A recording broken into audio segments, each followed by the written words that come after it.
Everyone and welcome back to my channel. আশা করি তোমরা সবাই খুব ভালো আছো আর আমিও খুব ভালো আছি। তো দেখো এখন সকাল আর আমি চলে এসেছি আমার রান্নাঘরে। এখন বাজে নটা কি 9:30। আর আমি চলে এসেছি আমার রান্নাঘরে, তার কারণ হচ্ছে আমার সিঙ্কটা দেখো, প্রচুর থালা বাসন ওখানে জমা হয়ে আছে, সেগুলো মাজবো, তারপরে চা খাবো। আমার গরম জলও খাওয়া হয়নি, চা খাওয়া হয়নি, কিচ্ছু হয়নি। গরম জল আজ আর খাবো না, অনেক বেলা হয়ে গেছে, চা খেতে হবে। তার আগে It's not a game, it's a rich thing.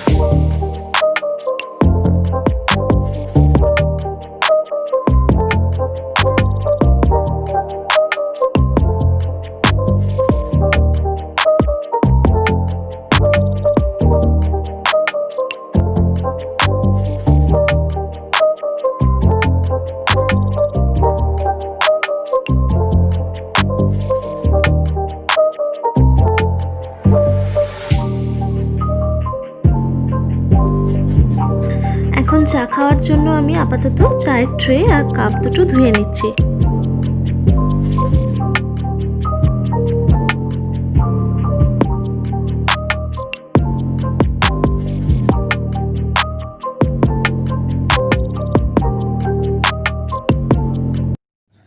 দেখছো যেহেতু আমার এগুলো এখনো মাজা হয়নি, রাখা আছে, যার জন্য আমি কিসে চা করছি, ছোট্ট একটা বাটিতে। আর এতে চা করা হচ্ছে খুব রিস্ক, কারণ এটা একটু চা ফুটলেই উতলে গিয়ে আমার পুরো গ্যাসটা ভর্তি হয়ে যাবে। ওই জন্য সারাক্ষণ এটার দিকে তাকিয়ে থেকে থেকে চাটা আমাকে বানাতে হবে। বেশি ফুটলেই পড়ে যাবে।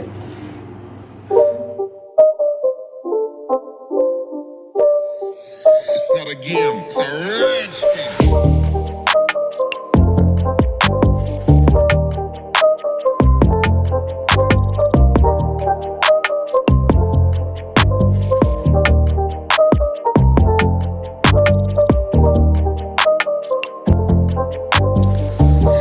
আর দেখো আমি যেটার ভয় পাচ্ছিলাম সেটাই হলো, আমি তাকিয়ে থেকে থেকেও চাটা সেই উতলে আমার গ্যাসেই পড়লো।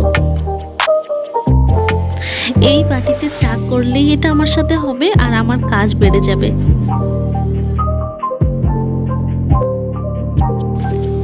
আপাতত আমি সামনেটুকু মুছে নিচ্ছি, এরপরে যখন খুব ভালো করে পরিষ্কার করব তখন গ্যাসের তলা থেকে সব মুছে পরিষ্কার করে নেব। নিয়ে চলে এসেছি চা, নিয়েছি 1 কাপেরও কম চা নিয়েছি, 1/2 কাপ। আর নিয়ে বসেছি নিমকি, এটা দিয়ে আজকে চা খাবো।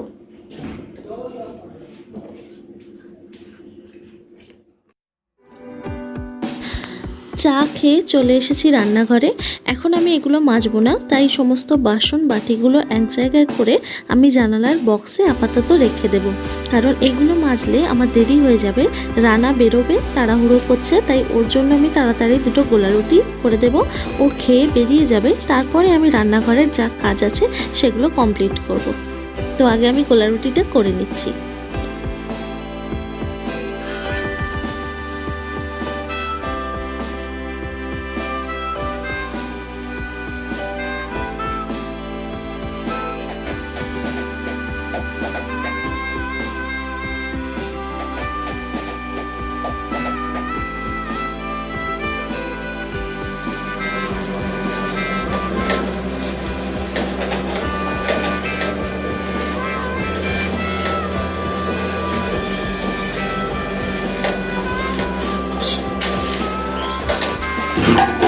ওকে খেতে দিয়েছি গোলা রুটি ডিম ভাজা, ও খেয়ে বেরিয়েও গেছে। এবার আমি আবার চলে এসেছি আমার কাজে। আজ যে কি করে আমার এত কাজ হয়ে গেল আমি ভাবতে পারছি না, মানে রান্নাঘরটা পুরো ঘেঁটে রয়েছে চারিদিকে। যেহেতু আমার এতগুলো বাসন হয়েছে সেগুলো সব মেজে এটার মধ্যে রাখবো বলে আমি গ্যাসটাকে এখন এইদিকে সরাবো। কেন বলো তো, এই সিঙ্কের পাশে আমার এই জায়গাটা খালি নেই তো, আর আমি যখনই থালা বাসন মাজি এই গ্যাসটার মধ্যে জল ছেটে পড়ে। আর এখন তো অনেকগুলো রয়েছে, সেগুলো আমি কোথায় রাখবো? ওই জন্য এটাকে এখন আমি এইদিকে সরাবো, সরিয়ে তারপরে এটাকে এখানে রেখে থালা বাসনটা মাজবো।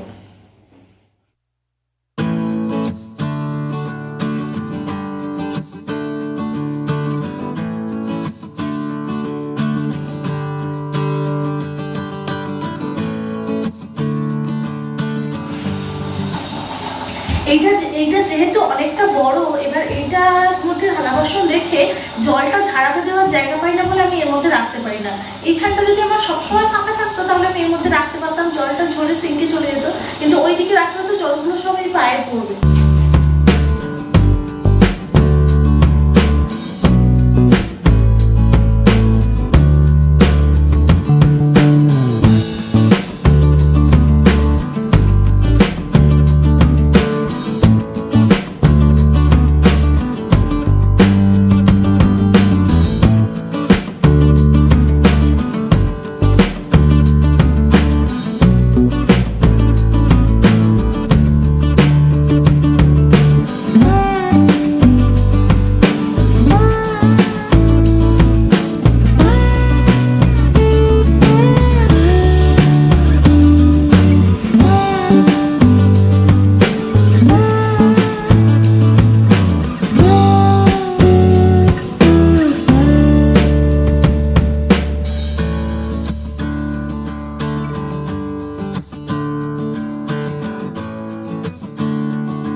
কমপ্লিট হলো সব মাজা ঘষা। প্রচুর থালা বাসন ছিল, তোমরা দেখছো ঝুড়িটা পুরো ভরে গেছে।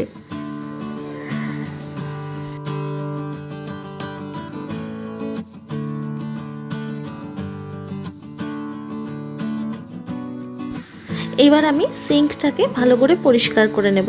আমি থালা বাসন মাজার পরে সবসময় এরকম তার চারিদিকে সিঙ্ক এবং উপরের টাইলসগুলো সব পরিষ্কার করে নিই।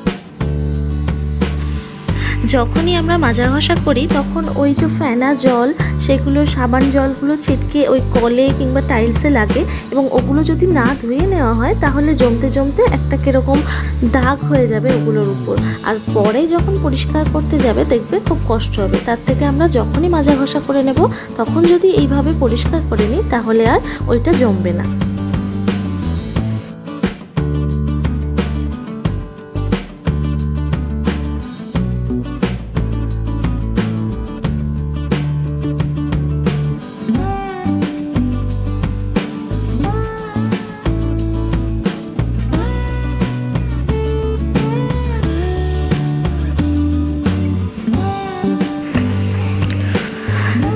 এবার একটা শুকনো কাপড় দিয়ে ভালোভাবে এই টাইলসগুলো চারিদিকে মুছে নেব, তা নইলে ওই ভিজে জলের যে ছাপ ছাপ দাগ ওর মধ্যে পড়ে যাবে।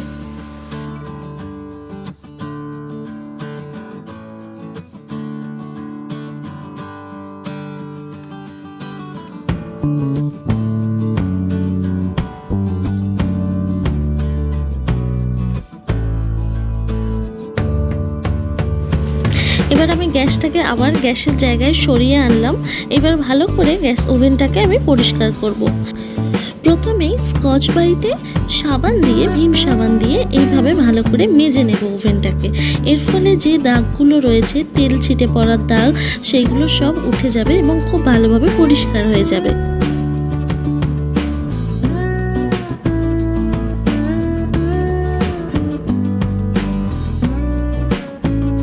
মেজে নেওয়ার পরে এইভাবে একটা শুকনো পরিষ্কার কাপড় দিয়ে সেটাকে মুছে ফেলবো।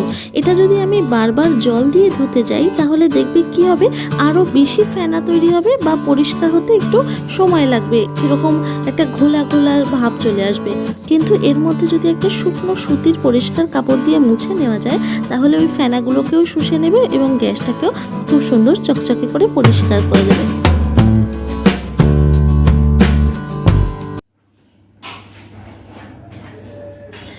যেহেতু আমার এই গ্যাসে সবসময় রান্নাবান্না হয় না, ওই জন্য আমার রোজ মুছতে লাগে না।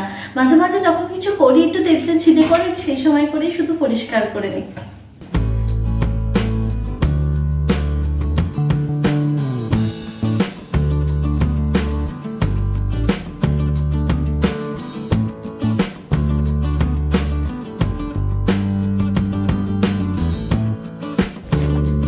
এবার আমি এইগুলোকে ভালো করে মেজে নেব, মেজে ধুয়ে তারপরে মুছে আবার জায়গায় দিয়ে দেব।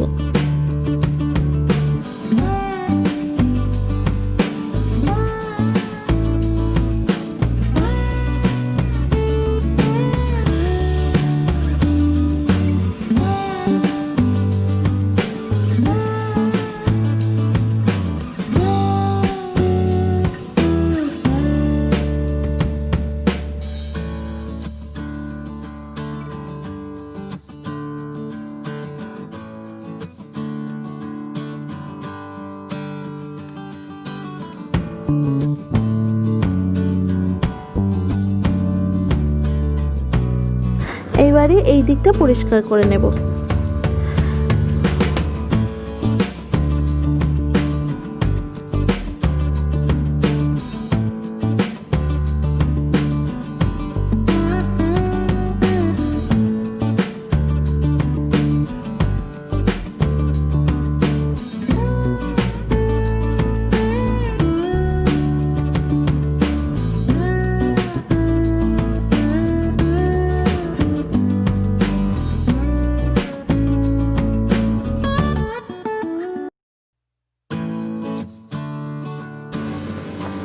ময়দা প্যাকেট থেকে ঢেলে এই হাঁড়ির মধ্যে ততক্ষণ রেখেছিলাম, কারণ আমার ওই কৌটোটা ধোয়া ছিল না।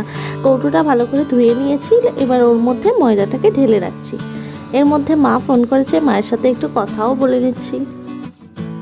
এদিকের কাজগুলো তো হলো, একটু থালা বাসন মেজে এর মধ্যে রেখেছি। আর এর জলটা ঝাড়ানোর জন্য আমি এখানটা রাখতে পারি না, যেহেতু গ্যাস আছে, ওই জন্য আমি এটা সিঙ্কের কাছেই রেখেছি, যাতে জলটুকুতে ঝরে যায়। ঝরে গেলে তারপরে আমি নিচে কোথাও রেখে দেবো বা এইখানে। তো এই দিকটা হয়ে গেছে। এবার আমি পরিষ্কার করবো আমার মাইক্রোওয়েভটা। আমি তোমাদেরকে দেখাচ্ছি মাইক্রোওয়েভটা কিরকম নোংরা হয়েছে। আসলে কি বলতো, যখন আমি মাইক্রোওয়েভ সেফ কন্টেনারগুলো ভাত তরকারি গরম করি, তো ওগুলো উইদাউট লিড, আমি লিডটা খুলে ওটা গরম করতে দিই, যার ফলে কি হয়, যখন ফোটে বা ওগুলো ফেটে ছিটকে তো চারিদিকটা নোংরা হয়।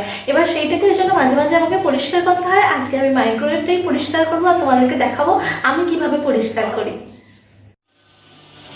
প্রথমে আমি এগুলোকে নামিয়ে দিচ্ছি।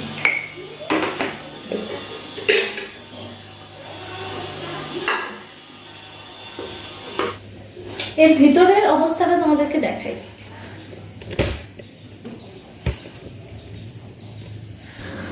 দেখো ভেতরটা পুরো তেল ছিটে পড়ে আছে, কারণ ওই ঢাকনাটা ছাড়া গরম করতে হয়, তো তেল খাবার এগুলো যখন ফুটে এরকমভাবে ছিটকে পড়ে থাকে, কেমন নোংরা হয়ে আছে ভেতরটা। এতে আমি নিয়েছি জলের মধ্যে খাবার সোডা আর পাতিলেবুর রস। এটাকে এবার 2 মিনিট গরম হতে দেব হাই ফ্লেমে।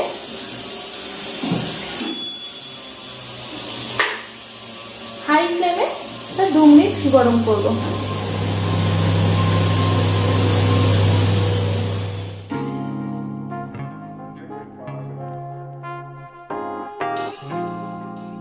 দু মিনিট পর এবার এটাকে বার করব। দেখো এটা গরম হয়ে গেছে, এটাকে বার করে নেব। আমি নিয়েছি একটা পরিষ্কার কাপড়, এটাকে এই লেবু আর সোডা জলের মধ্যে এইভাবে ডোবাবো আর সেটা দিয়ে পরিষ্কার করব।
এবার এই প্লেটটাকে, এই দুটোকে খুব ভালোভাবে মেজে পরিষ্কার করে নেব।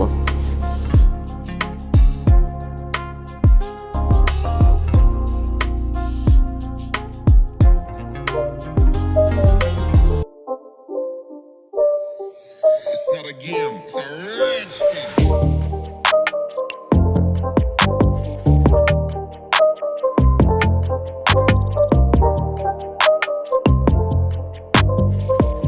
খুব ভালোভাবে মেজে পরিষ্কার করে নেওয়ার পরে একটা শুকনো কাপড় দিয়ে এটাকে মুছে নিচ্ছি।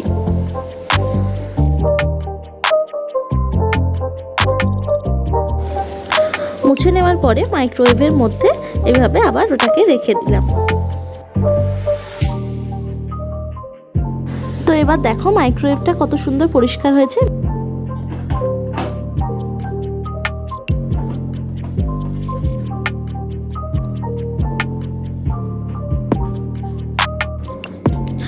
আবার যেখানে যা ছিল মাইক্রোওয়েভের ওপরে সেগুলো আবার আগের মতো করে সাজিয়ে রাখছি।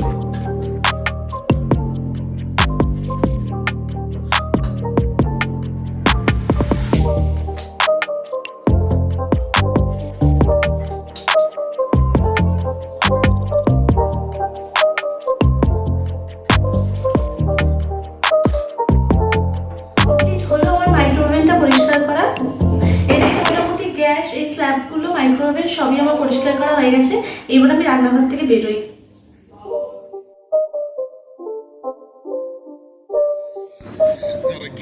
এবার শেষ কাজ, আমি রান্নাঘরটাকে মুছে নেব। নিলে আজকের মতো আমার রান্নাঘর পরিষ্কার পরিচ্ছন্নের কাজটা কমপ্লিট হবে। তো আমার গল্প আজকে তোমাদের সাথে এতটুকুই ছিল। তোমরা সবাই খুব ভালো থেকো, সুস্থ থেকো আর সাবধানে থেকো।